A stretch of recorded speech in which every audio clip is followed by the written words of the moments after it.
Hello, bros. We're back with more recent additions to my collection from thrift stores. I believe all these came from the same stall. Half off, 30 cents for the paperbacks, and I think 51 cents for the hardcovers, which are two.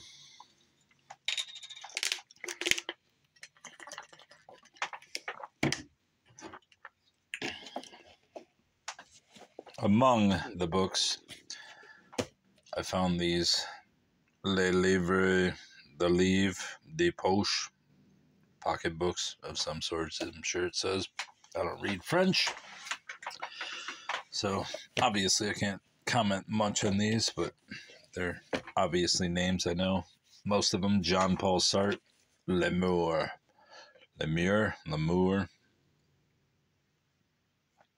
The Hand. I don't know what Lemur means, but I think these are mostly from the 70s, though I think this book was written in 39.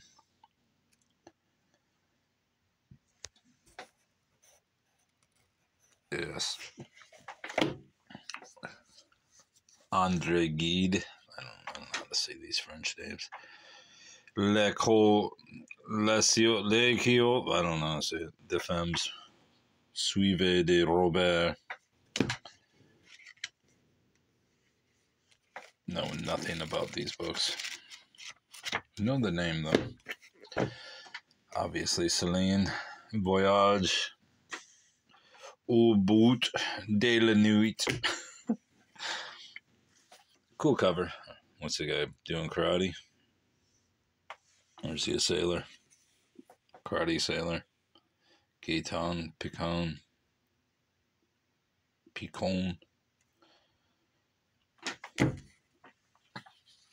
André Malraux. L'Espoir.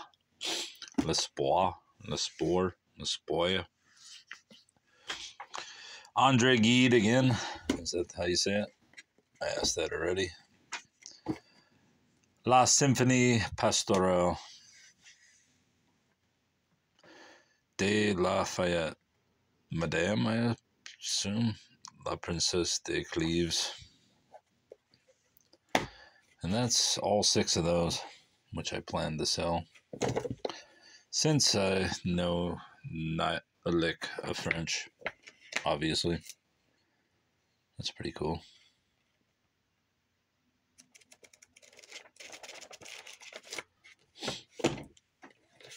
On to the other mass markets. Twisted Faith, a minister's obsession, and the murder that destroyed a church. I may have this one ready.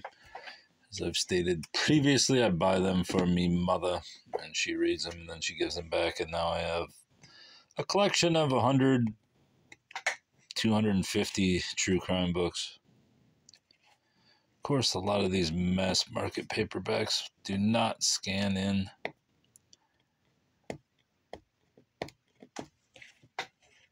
On Libib, whatever you call that app. So I don't know if I do have these or not. Shall find out. So I obsessively remove a label. Labib. Nice and sticky.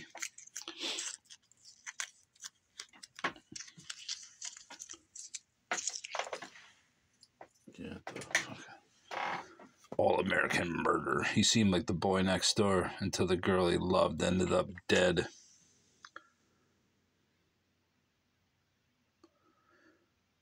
Handsomely Rugged.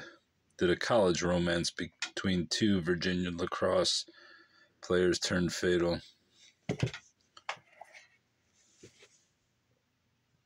Obviously. If she's dead.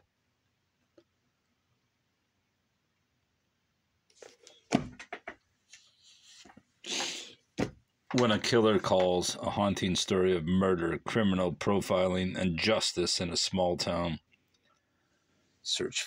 continues for missing girl.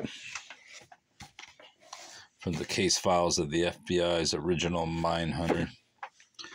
May 31st, 1985, 2 days before her high school graduation, Sherry Smith was abducted from the driveway of her family home in South Carolina. Based on the crime scene and the abductor's repeated and taunting phone calls to the family, law enforcement quickly realized they were dealing with a sophisticated and highly dangerous criminal. The abduction rocked her quiet town, triggering a massive manhunt and bringing in the FBI profiler John Douglas.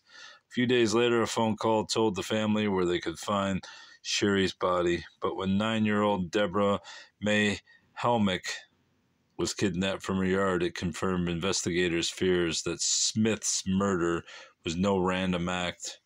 A serial killer was evolving, and the only way to stop him was to deploy a strategy to manipulate his psyche using the study of criminal behavior to anticipate his next move before he could kill again. One of the most haunting investigations of Douglas's storied career, this case details how the eerily accurate profile he created, combined with the bravery of Sherry's family, dedicated police work, and cutting-edge forensic science to catch serial killer Larry Gene Bell. Sherry's family took incredible personal risks to lure Bell from the shadows. Douglas and the FBI pushed criminal profiling to its limits, culminating in one of his most dramatic and effective confrontations with a sadistic and remorseless killer. I shall go to me mother next week.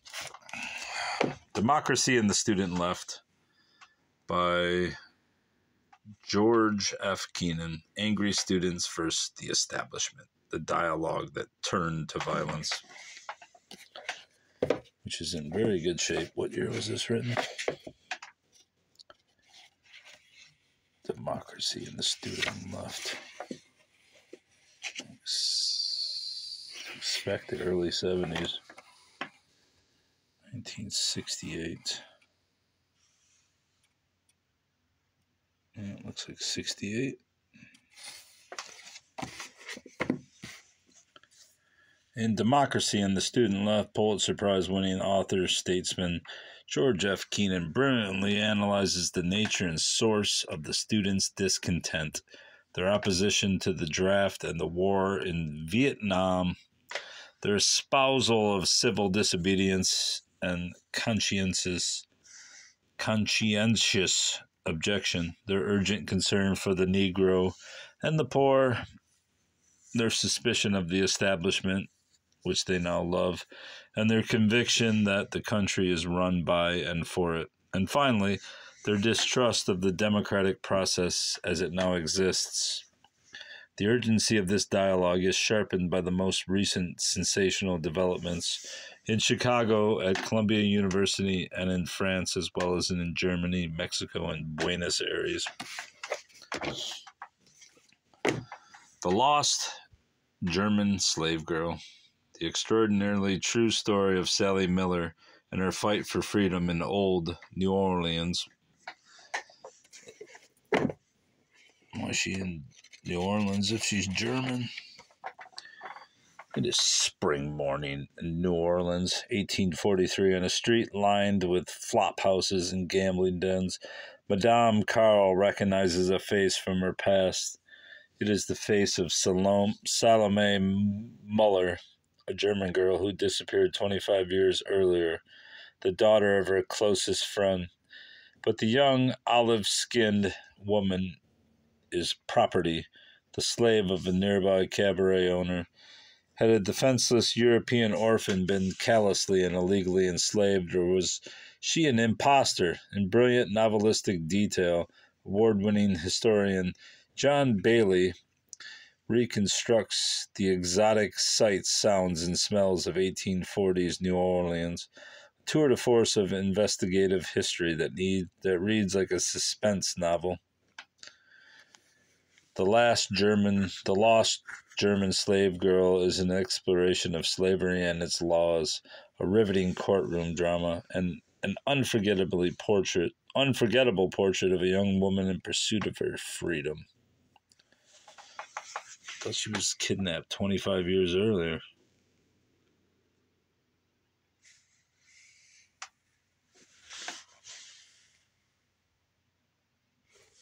She wouldn't be a young schoolgirl.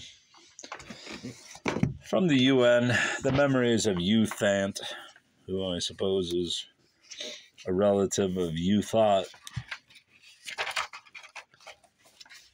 In this revealing and articulate memoir, U Thant reflects dispassionately on the critical days of his appointment as Secretary General of the United Nations in 1961 and recollects the 10 turbulent years that followed. Stunned by Dag Hammarskjöld's death in a plane crash in the war-torn Congo and appalled by the consequent Soviet insistence on a tripartite troika leadership of the United Nations, U Thant was surprised to learn of his candidacy for the post of Secretary General, despite a reluctantly modest which stemmed in part from his Buddhist upbringing. U Thant nonetheless accepted the position. From that moment on, he worked tirelessly to alleviate the inevitable tensions awakened by the interplay of the struggling new nations and the old entrenched powers. Purchased at UN in 1978, July 4th, by Walt N. something. To all who strive for peace and progress.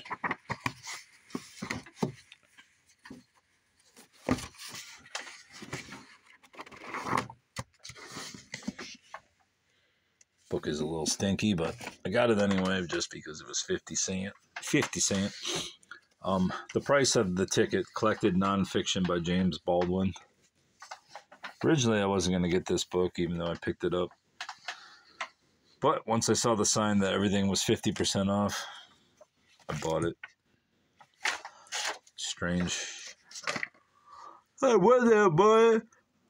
But I also looked this book up, and it's worth quite a bit. Most copies that are on eBay are priced around $75 to $200. And the book sells frequently, so I'll probably flip it just because I have no interest in James Baldwin.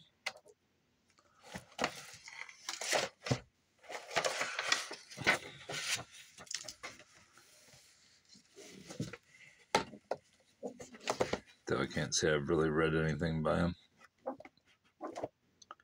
The black boy looks at the white boy.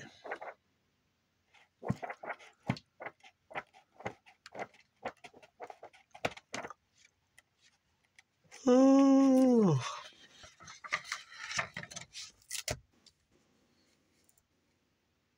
The price of the ticket. The last book that I got in this haul was The Six Black Presidents, Black Blood, White Mask, USA, by Dr. Osset Bakufu, who claimed in the 90s, I think this book was written in 93.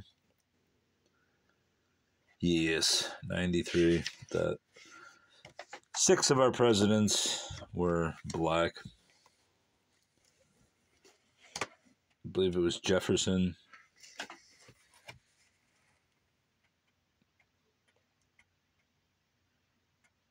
Eisenhower, Lincoln. What was the other one? This shows 7. I think there's 7 total. Let's go back and see which ones are listed in the index. I started reading this on the channel, so if you're interested in my boring readings, look at it. Thomas Jefferson, Andrew Jackson, Abraham Lincoln, Hannibal Hamlin, who was Lincoln's first term vice president, and Warren G. Harding, Dwight King Eisenhower, the name withheld of the seventh or eighth black president, which I assume are Alexander Hamilton, which long people have contended that he was black. Who was the other name on there? I know Lincoln. Maybe these are the answers that I'm not supposed to know. Warren G. Harding? No, he's mentioned. Andrew Jackson, Alexander oh, maybe it's Andrew Jackson then. No, he's mentioned too. There's 3, 6, 7. Alright, I guess it must be Alexander Hamilton. Anyway, that's the books I got. I think there's more somewhere, but did I buy more books?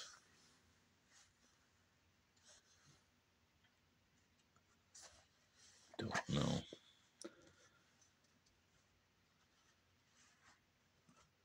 I don't think so. That's it. That's it for now, bruvs. Goodbye.